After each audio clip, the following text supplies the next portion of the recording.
बोल जयकारा बोल मेरे श्री गुरु महाराज जी की जय। बोलो साचे दरबार की जय। आनंद कंद भगवान की जय। परम पुरुष पूर्ण धनी श्री परमहंस दयाल, भव बंधन के काटने प्रकट भय कलिकाल। गुरु बिन सुख कहु ना मिले भरमत सब संसार। महाअंध भव कूपते सतगुरु काढ़निहार। गुरु है सब कुछ जगत में गुरु ते सब कुछ हो। गुरु बिन और जो जानही भक्ति न पावे सो। गुरु बिन कौन बतावई परमेश्वर का ज्ञान। जिन पायो सो गुरु ते गुरु ही को कर ध्यान। जिन पायो सो गुरु ते गुरु ही को कर ध्यान। परमात्मा ने असीम कृपा करके चेतन आत्मा को जड़ शरीर में स्थित कर इसे मानव का सुंदर स्वरूप बनाया। यह मानव जन्म अत्यंत दुर्लभ है। यह परमात्मा की रचना की सर्वोत्कृष्ट कृति है। इसके जीवन निर्वाह के लिए परमात्मा ने अनेकानेक सुख सुविधाएं प्रदान की, जिसके उपयोग से मनुष्य सुख व शांति से जीवन व्यतीत कर सके। परमात्मा द्वारा प्रदान की गई सुख सुविधाओं को मनुष्य अपनी इच्छा से प्रयोग में ला सकता है, परंतु उसको यह अपेक्षा है कि इन वस्तुओं का भोक्ता होने के साथ साथ मनुष्य अपने कर्तव्य को याद रखे। दूसरे शब्दों में यह भी कहा जा सकता है कि मनुष्य को जीवन के उद्देश्य को नहीं भुलाना चाहिए। किसी विशेष उद्देश्य के लिए ही इसे मानव जन्म प्रदान किया गया है।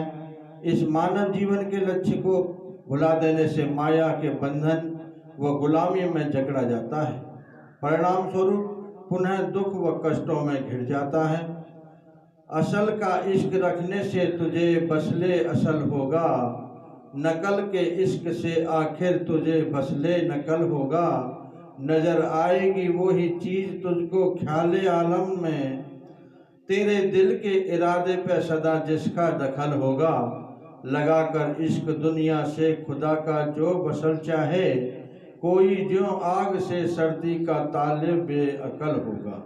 यह मनुष्य के लिए उचित नहीं कि वह संसार के सुख व ऐश्वर्य में लीन रहे। यह उसका प्रथम कर्तव्य है कि जीवन के वास्तविक लक्ष्य को प्राप्त करने के लिए अथक प्रयत्न करे। यह संसार असत्य है और यह जिंदगी एक भ्रम है। केवल भगवान ही सत्य है। जब तक दुनिया की असारता को नहीं जानोगे तब तक सत्य को जानने की आशा भी नहीं की जा सकती। जब तक प्रत्येक वस्तु की सारहीनता का अनुभव नहीं होगा तब तक दुनिया की कामनाओं का अंत न होगा। एक फल बेचने वाला कुछ आम लेकर आया। वे बहुत मीठे रसपूर्ण दिखाई दिए और तुम्हारे मन में उन्हें लेने की इच्छा हुई। यदि तुम्हें पता चल जाए कि वे खट्टे हैं तो रुचि उसी क्षण खत्म हो जाएगी। अतः जब यह सीख जाओगे कि यह दुनिया एक काल्पनिक प्रतिबिंब है, केवल एक छाया मात्र है, तो उस छाया के पीछे भागना दौड़ छोड़ दोगे। परंतु सत्पुरुषों के सत्संग के द्वारा ही यह ज्ञान मिल सकता है कि यह दुनिया क्षण भंगुर है। युगों से संत महापुरुष यह समझाते आए हैं तथा वर्तमान समय में भी समझा रहे हैं कि यह संसार और इसकी रचना के सब पदार्थ क्षणभंगुर है। केवल आत्मा ही अमर और शाश्वत तत्व है। आत्मा का मूल स्वरूप है सत्यचित आनंद। भ्रमवश मनुष्य की आंखों पर माया का पर्दा आ गया है, जिससे वास्तविकता लुप्त हो गई और उसे यह अनुभव होने लगा कि यह शरीर और इंद्रियां अमर हैं। अब भ्रम को दूर करने तथा माया की गुलामी से बचने के लिए यह जरूरी हो जाता है कि इसके कारणों पर ध्यान दें। मानव को रास्ते से भटकाने और भ्रम में डालने वाले माया के 3 पर्दे हैं, मल, विक्षेप तथा आवरण। मल का मतलब तात्पर्य यह है कि हमारे पूर्व अशुभ संस्कार हमें भ्रम में डालते हैं। पूर्व के किए गए अशुभ कर्म मानव को सच्चा ज्ञान तथा बुद्धिमत्ता को प्राप्त करने में बाधा उत्पन्न करते हैं। मान लो एक कक्षा में 30 विद्यार्थी हैं, तो क्या सभी प्रथम दर्जा प्राप्त करते हैं? शिक्षक तो सबको समान भाव से ज्ञान देता है, लेकिन प्रत्येक अपनी प्रवृत्ति के अनुसार उसे ग्रहण करता है।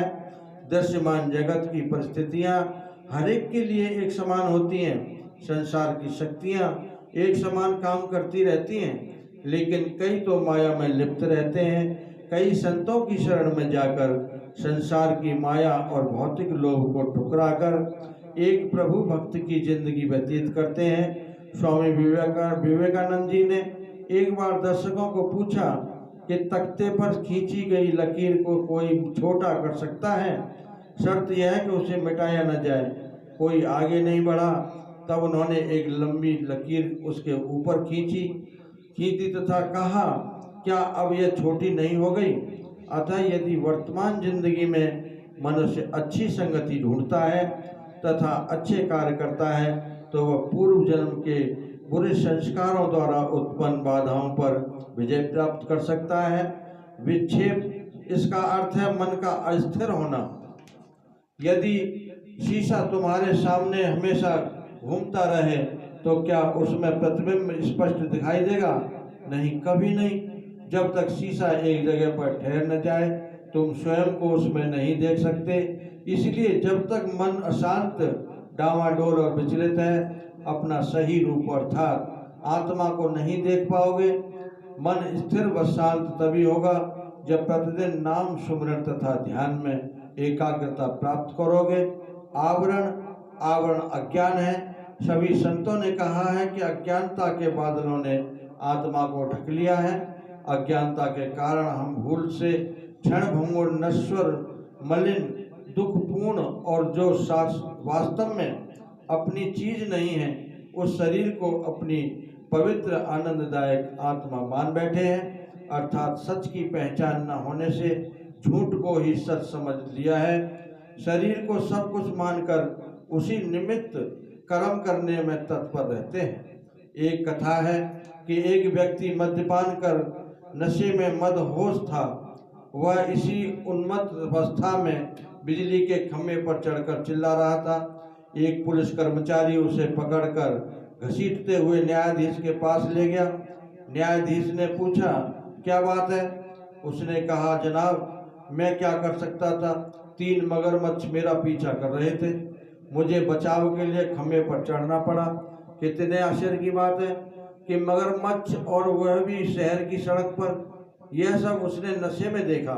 ऐसे ही हम भी अज्ञानतावश बहुत सी ऐसी वस्तुएं देखते हैं अथवा उनके भ्रम में पड़ जाते हैं जो वास्तव में कुछ और होती हैं। अब प्रश्न यह है कि इस अज्ञानता से कैसे ऊपर उठा जाए तथा जागृत अवस्था को कैसे प्राप्त किया जाए। अज्ञानता का कोई आकार नहीं, वह अनेकों रूप धारण कर वास्तविकता पर पर्दा डालती है। इस प्रसंग में एक पौराणिक कथा है।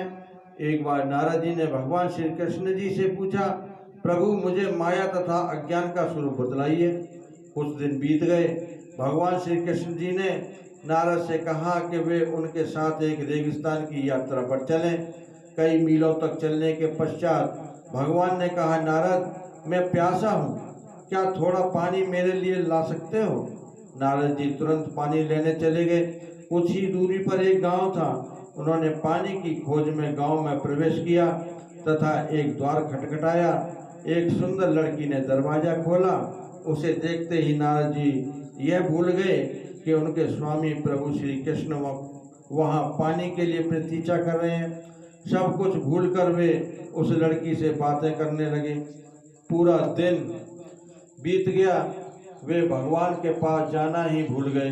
दूसरे दिन भी इसी मस्ती में डूबे रहे तथा परिचय होने के पश्चात उस पर मोहित हो गए। नारद जी ने लड़की के पिता से उसका हाथ मांगा तथा विवाह के बंधन में बंध गए। इस तरह 12 वर्ष बीत गए। उनके ससुर का देहांत हो गया तथा उनकी संपत्ति के वे उत्तराधिकारी बन गए। वे अपनी पत्नी, बच्चे, खेत तथा पशु इन सब में आनंद पूर्वक जीवन व्यतीत करने लगे। अचानक एक रात नदी में बाढ़ आ गई तथा सारा गांव बाढ़ की चपेट में आ गया। घर गिर गए, आदमी तथा जानवर पानी के तेज प्रभाव में बहकर डूब गए। नारद जी ने भाग निकलने का प्रयास किया। एक हाथ में पत्नी का हाथ पकड़ा, दूसरे में 2 बच्चों को लिया, एक बच्चे को कंधे पर बिठाया तथा पानी के तेज बहाव को पार करने का प्रयास किया। थोड़े से कदम बढ़ने के बाद उन्हें पता लगा कि पानी का बहाव बहुत अधिक है और उनके कंधे से बच्चा गिरकर बाढ़ में बह गया है। नारद जी के मुख से एक दर्द भरी चीख निकल गई। उस बच्चे को बचाने के प्रयत्न में उनका हाथ दूसरे बच्चे की पकड़ से छूट गया। अंत में उनकी पत्नी भी, जिसे उन्होंने अपने बल से पकड़ा हुआ था, एक अथाह लहर में छूट गई और पानी के बहाव में बह गई। वे स्वयं भी रोते विलाप करते नदी के किनारे गिर पड़े। पीछे से प्रभु श्री कृष्ण का कोमल मधुर स्वर सुनाई दिया, ओ मेरे प्यारे, पानी कहाँ है? तुम पानी लेने गए थे और मैं कब से तुम्हारी प्रतीक्षा कर रहा हूँ। तुम लगभग आधा घंटा पहले गए थे। आधा घंटा? नारद जी ने विस्मित होकर पूछा। उनके दिमाग में आधे घंटे में होने वाली 12 साल की स्मृतियाँ वो घटनाएं घूम गईं। क्या यह माया है या भ्रम? जैसे बादल सूर्य को ढक लेते हैं, वैसे ही माया, जिसका अस्तित्व ही नहीं है, उसने भगवान को ढक लिया है। जब यह बादल हट जाएंगे तो तुरंत ही भगवान प्रकट हो जाएंगे। भगवान को सर्वत्र विद्यमान है, परंतु माया के पर्दे ने, अज्ञानता के तिमिर ने भगवान के दर्शन से हमें वंचित कर दिया है। एक तालाब जिसके पानी की ऊपरी सतह पत्ते अथवा घास फूस व काई की मोटी तह से ढकी हुई हो तो उसके पानी को हम स्पष्ट नहीं देख सकते। यदि उस तालाब के पानी को देखना चाहें तो उस तह को हटाकर ही देख सकेंगे। माया 2 प्रकार की है, विद्या तथा अविद्या।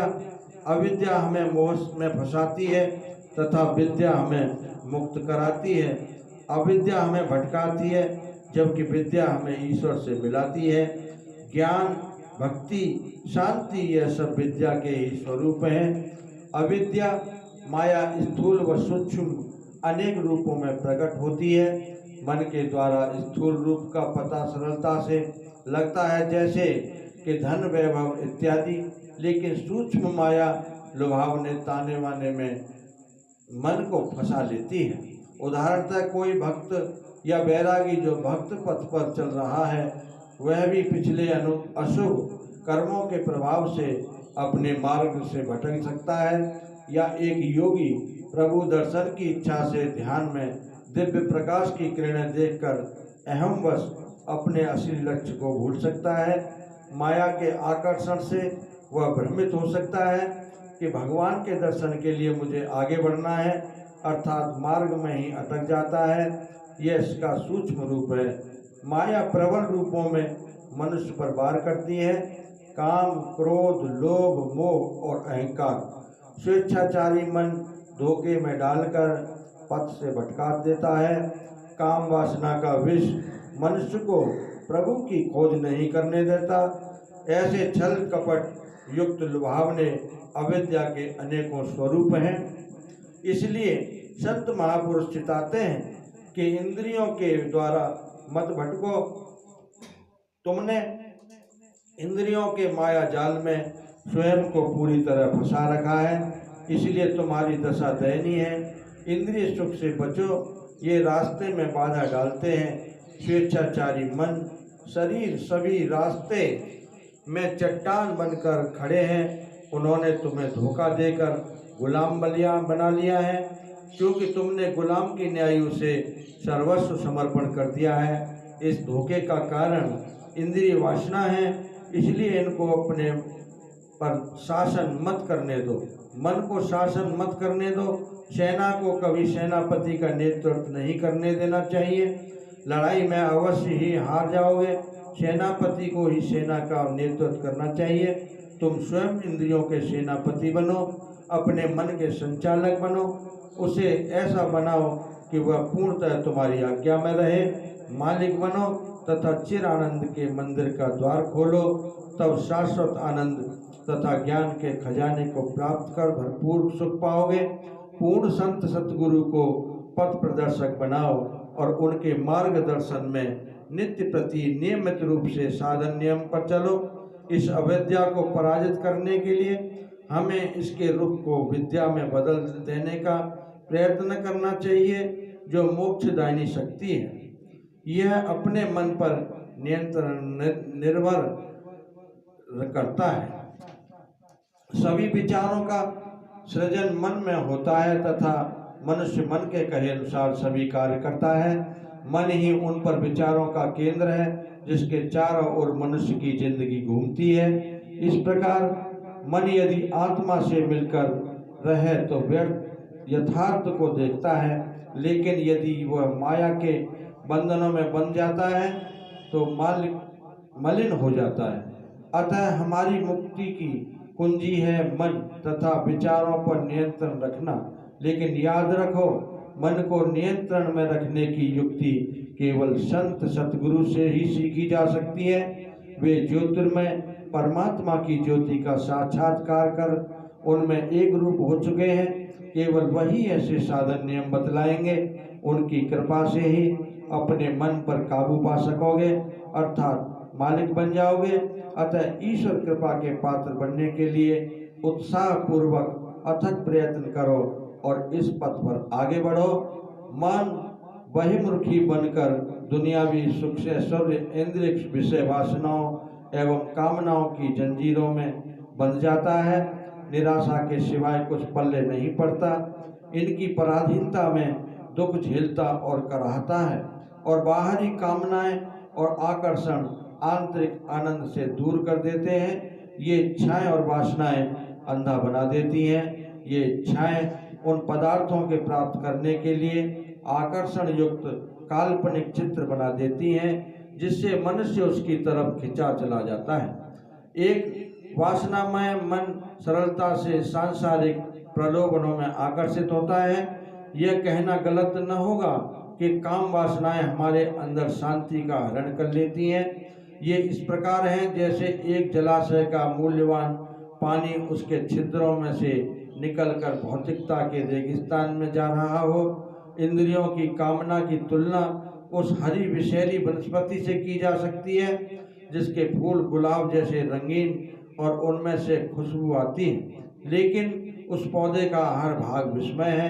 इसी प्रकार मनुष्य सांसारिक सुख, कामनाएं, वासनाएं, धन, वैभव, मान इत्यादि को पाने के लिए जिस माया और अज्ञानता में फंसा है वह बाहर से लुभावनी मगर अंदर से विस्मय है। काम, क्रोध, लोभ, मोह तथा अहंकार ने अज्ञानता का इतना गहरा आवरण चढ़ा दिया है जिससे मनुष्य ने अपने विवेक की शक्ति खो दी है। यह तब होता है जब शरीर मन पर आधिपत्य जमाता है। मन वासनाओं का शिकार बना हुआ है।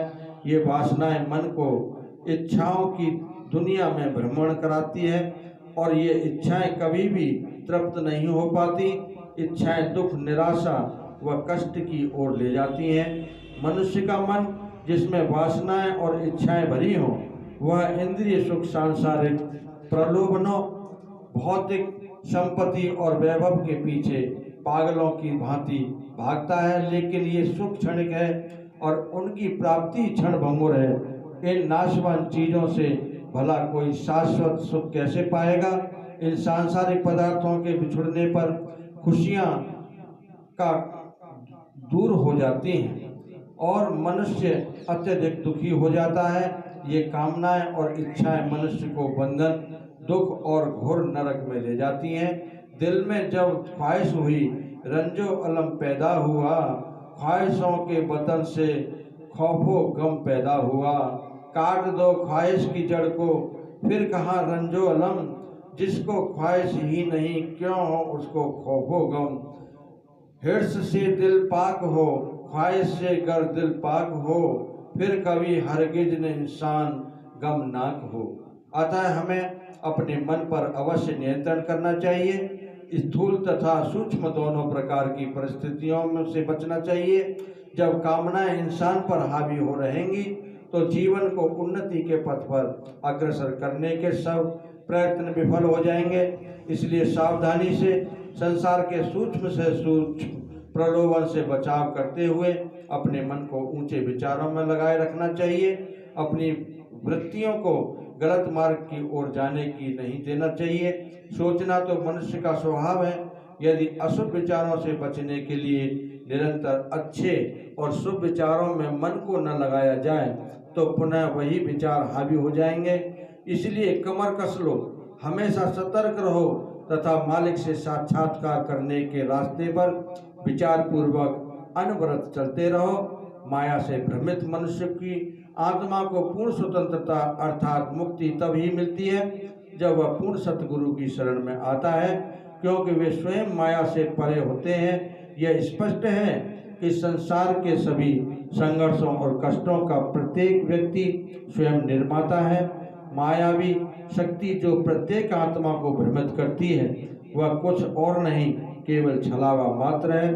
आत्मोन्नति के लिए जो प्रयत्न करता है वह मोक्ष पद का अधिकारी बनता है। जैसे ही आत्मा संत महापुरुषों की दिव्य शक्ति के संपर्क में आती है, वैसे ही मायावी शक्ति धीरे धीरे कमजोर होती चली जाती है, जिससे आत्मा का यथार्थ स्वरूप झलकने लगता है और चरम लक्ष्य की प्राप्ति होती है।